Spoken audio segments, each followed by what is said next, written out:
Hello, I'm here today to speak about the apocalypse.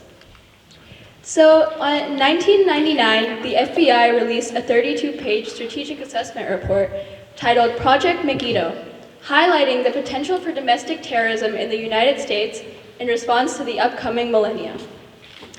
In the Middle East, the Hill of Megiddo has been the site of countless battles for thousands of years, and according to the Bible's book of Revelation, is meant to be the apocalyptic setting of God's final and conclusive battle against evil. In fact, the name Armageddon, which describes this battle, comes from the words Hill of Megiddo. According to the FBI, the name Megiddo is an apt title for a project that analyzes those who believe the year 2000 will usher in the end of the world and who are willing to perpetuate acts of violence to bring that end about. So this report was inspired by multiple events happening in the 1990s. For example, the 1993 apocalyptic Branch Davidian sect raid, in which 75 people were killed, including 25 children. The 1995 Oklahoma City bombings, in which bomber Timothy McVeigh was partially inspired by apocalyptic fictional novels, The Turner Diaries, and killed 168 people. And the 1995 infamous Aum Shinrikyo terrorist attacks in Japan, in which the doomsday cult Aum Shinrikyo unleashed toxic sarin gas into the Tokyo subways, killing 14 people, and they were highly motivated by beliefs in the apocalypse and in the end of times. So the underlying belief that is behind all of these events and behind the FBI report is the apocalypse. And it's most commonly thought of as the predicted final and destructive end of the world. But in a more literal sense, apocalypse is a Greek word for revelation, and it refers to a sudden turning point in history in which the ultimate truth will be revealed. The apocalypse is present in many different cultures and many different religions, and people who believe strongly in the apocalypse tend to derive their beliefs from a very literal interpretation of religious texts. In the apocalypse, in most apocalypses, there are predicted events that are supposed to happen. And these events are meant to cause extreme death and destruction and chaos. And at the culmination of all of this death and destruction and chaos, there will be a cosmic war in which the forces of good will finally defeat the forces of evil, bringing the present day to a complete end and ushering in the beginning of a new age. This idea of death and rebirth is basically the core of any sort of apocalyptic philosophy. The idea that the entire world must be destroyed in order for a new beginning and new transformation to happen. So surprisingly, apocalyptic theology and philosophy has been historically nonviolent because people use it as a way to give themselves hope in tough times and give themselves faith in fate and God's control over history. And it also gives people hope that their suffering and oppression will come to an end and a new time of rebirth will happen.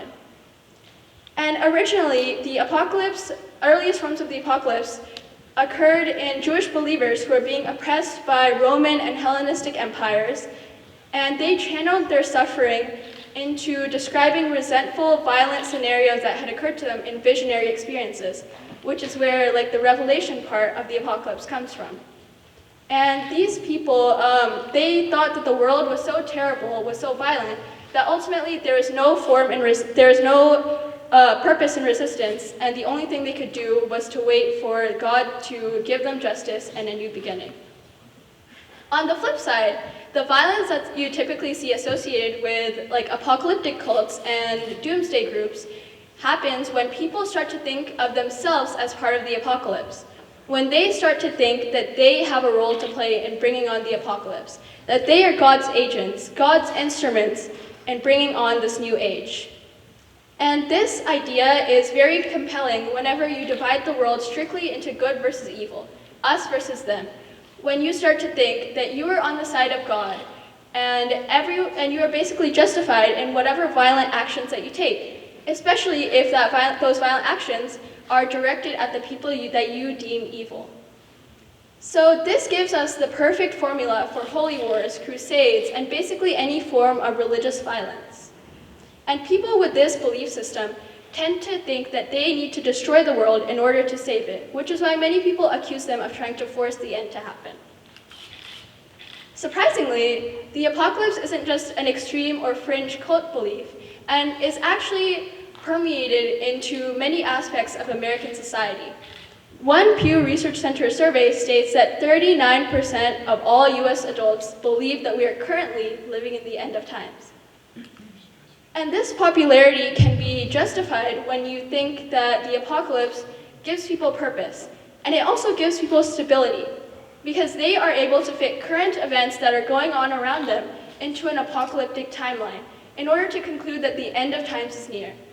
After all, randomness is very scary, and it's much more reassuring to believe that all the terrible things going on around you are a result of just God's divine plan, rather than just happening for no reason. The popularity of religious prophecy books kind of proves this. For example, The Last Great Planet Earth was a religious prophecy book that predicted the end of times and said that the end of times are near.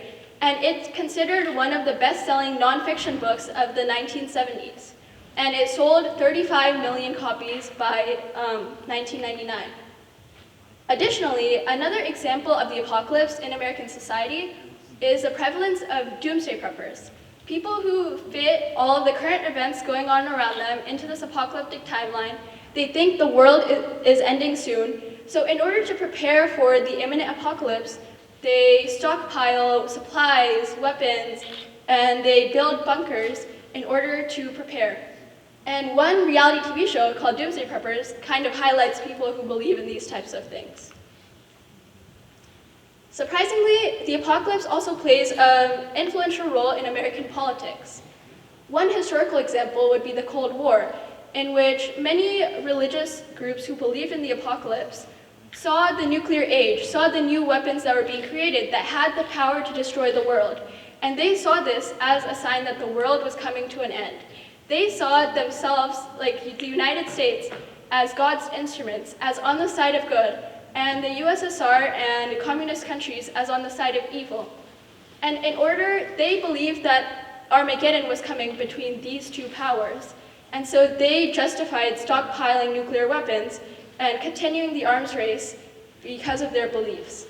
Another example would be, a more contemporary example would be 9/11, in which many of these same religious groups who believed in the apocalypse thought of America again as the side of good, but this time they saw Muslims and Muslim countries as on the side of evil, and that in a future Armageddon, it would be America versus these countries. So one example that I found in this newspaper clipping from 1984 that talks about religious leaders who are concerned that Ronald Reagan's views on the apocalypse and on Armageddon are playing into his policy. And in this one quote that Ronald Reagan gave to People's Interview, he states that never before have prophecies been so lined up and have the end of times been so clear than they are right now. Recently, the shift has begun from a religious apocalypse to a human-caused apocalypse. Now, most dystopian media is focused on climate change, nuclear annihilation, AI, ending the world, rather than some sort of religious higher power. And this is starting to reflect the idea that rather than some sort of higher power, humans will be the ones to end ourselves. So, in the current age, and in history, both religious and secular apocalypses have been, in a way, utopian, because they give people hope during times of great adversity and great trouble. And in this current age, we see all of these bad things happening, nuclear war, climate change, and people see this as a sign that the world is coming to an end. We are living in a time with a plethora of catastrophes. And you might see this as a sign of impending doom, the incoming apocalypse as a sign of doom, or as a sign for a chance of renewal of the world. But either way, there is a very thin line between using apocalypticism as a form of hope or as a form of violence and hatred and fear.